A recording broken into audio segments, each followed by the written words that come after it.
संभल को किसने भड़काया? हिंसा में 5 लोगों की मौत हुई है।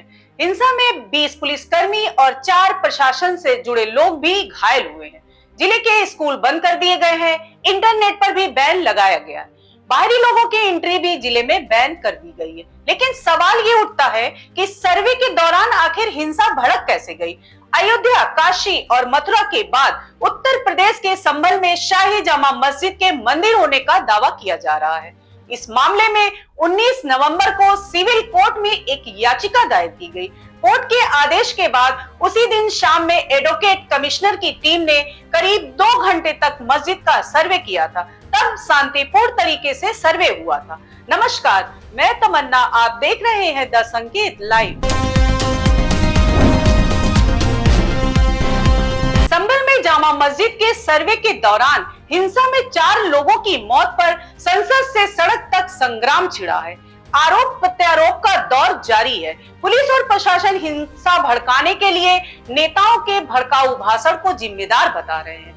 पुलिस ने समाजवादी पार्टी के सांसद जियाउर रहमान वर्ग पर भी केस दर्ज किया है। पुलिस के मुताबिक हिंसा में 4 लोगों की मौत उपद्रवियों की गोली से हुई है, क्योंकि गोली 315 बोर के हथियार से चलाई गई है, जिसे पुलिस इस्तेमाल नहीं करती। वहीं वर्ग का अलग दावा है। वर्ग ने कहा कि 5 लोगों की मौत हुई है और उन्होंने इसके लिए पुलिस प्रशासन को जिम्मेदार ठहराया। 4 नहीं 5 लोगों का हमारे नौजवानों की जान जा चुकी है और इस घटना के पीछे पुलिस प्रशासन जिम्मेदार है। संभल सांसद ने कहा कि पुलिस ने सरकारी नहीं बल्कि प्राइवेट हथियार से गोली चलाई। यह सारा विवाद तब शुरू हुआ जब संभल जिला कोर्ट में ऋषि राज नाम के शख्स ने जिला कोर्ट में याचिका दायर करते हुए दावा किया कि शाही जामा मस्जिद हिंदू देवता के मंदिर के ऊपर बना है और इसकी सत्यता के लिए सर्वे होना चाहिए। इसके बाद जिला अदालत ने सर्वे का निर्देश दिया। पहली बार जब सर्वे हुआ तो सब कुछ शांतिपूर्ण तरीके से हो गया, लेकिन जब दूसरी बार टीम सर्वे करने पहुंची तो मामला बिगड़ गया। मुस्लिम पक्ष का आरोप है कि सर्वे करने जब टीम गई तो उनके साथ कुछ लोग थे जो जय श्री राम के नारे लगा रहे थे।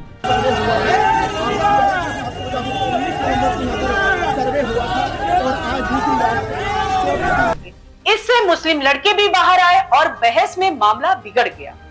मुस्लिम पक्ष ने यह भी आरोप लगाया कि पुलिस फिरका परस्तों के साथ मिलकर मुस्लिम युवकों पर फायरिंग की है। हालांकि इस हिंसा की सच्चाई क्या है, ये जांच के जरिए ही पता चलेगा।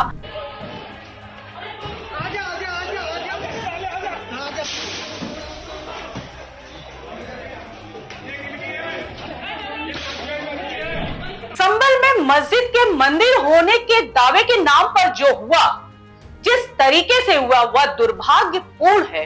कोर्ट ने बिना दूसरे पक्ष को सुने याचिका को मंजूर कर लिया, सर्वे का आदेश भी दे दिया। 2 घंटे में सर्वे शुरू भी हो गया और रिपोर्ट भी बन गई।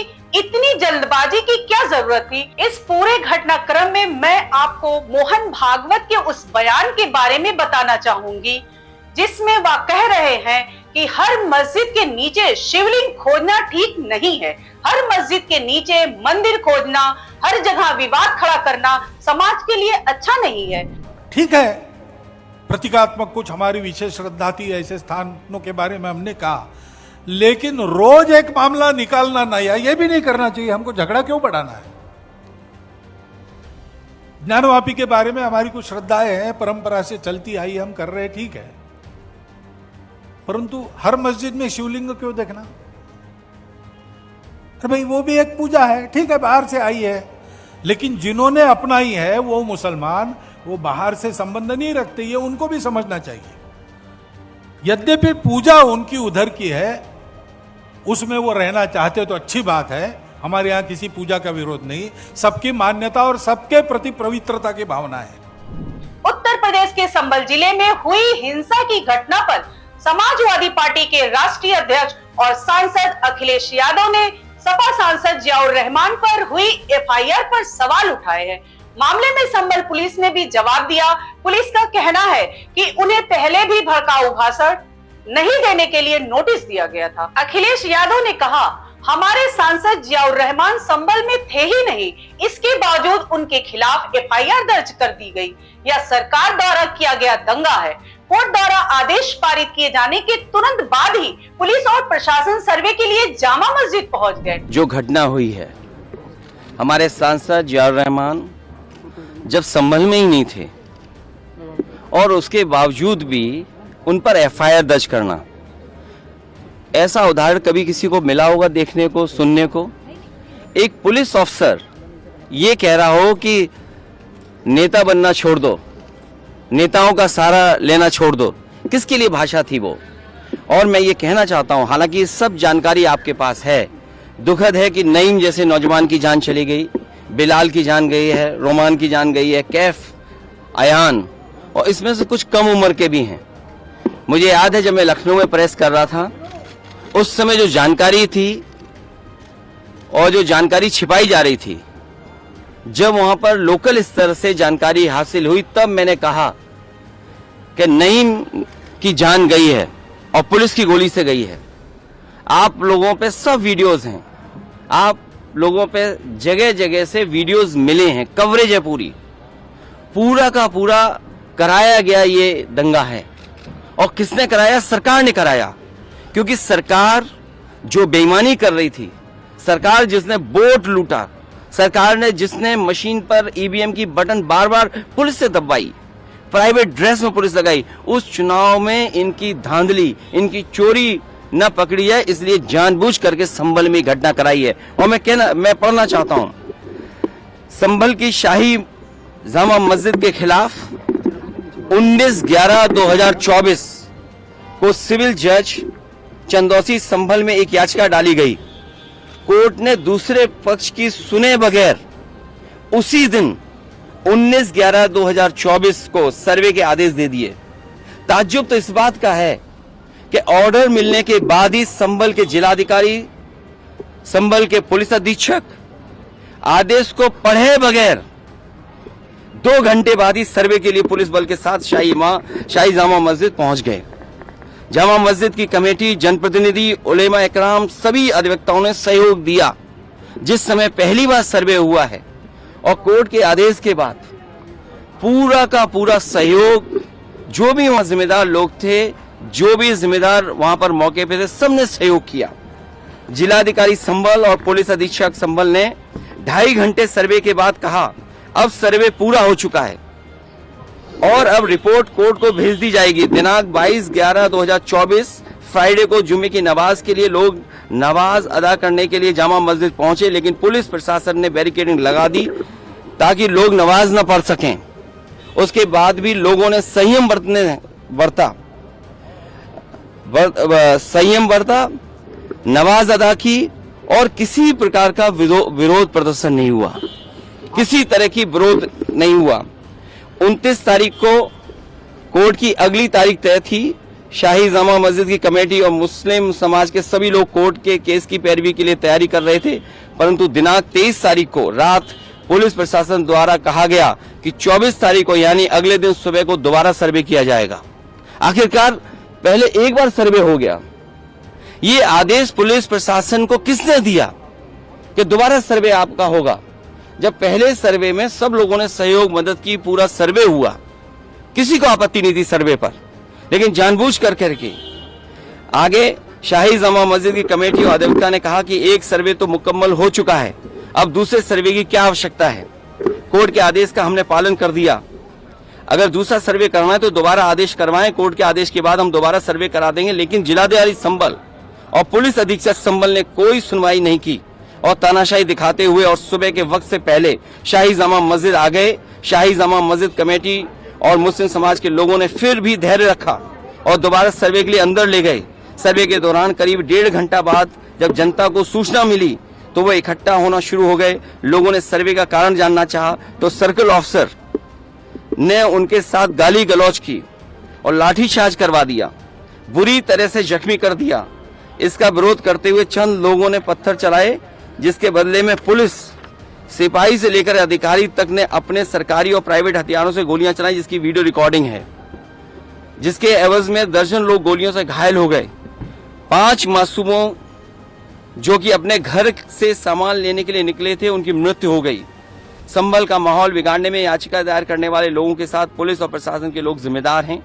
इनको निलंबित किया जाना चाहिए और हत्या का मुकदमा चलाया जाना चाहिए, जिससे कि लोगों को इंसाफ मिल सके और आने वाले समय में कोई इस प्रकार की संविधान के खिलाफ गैर कानूनी घटना को अंजाम न दे जा सके। संभल हिंसा पर समाजवादी पार्टी के सांसद जियाउर रहमान बर्क ने कहा कि संभल में पुलिस प्रशासन ने जो घटना को अंजाम दिया है उसने पूरी मानवता को झकझोर कर रख दिया है और प्रदेश और देश की छवि को धूमिल किया है।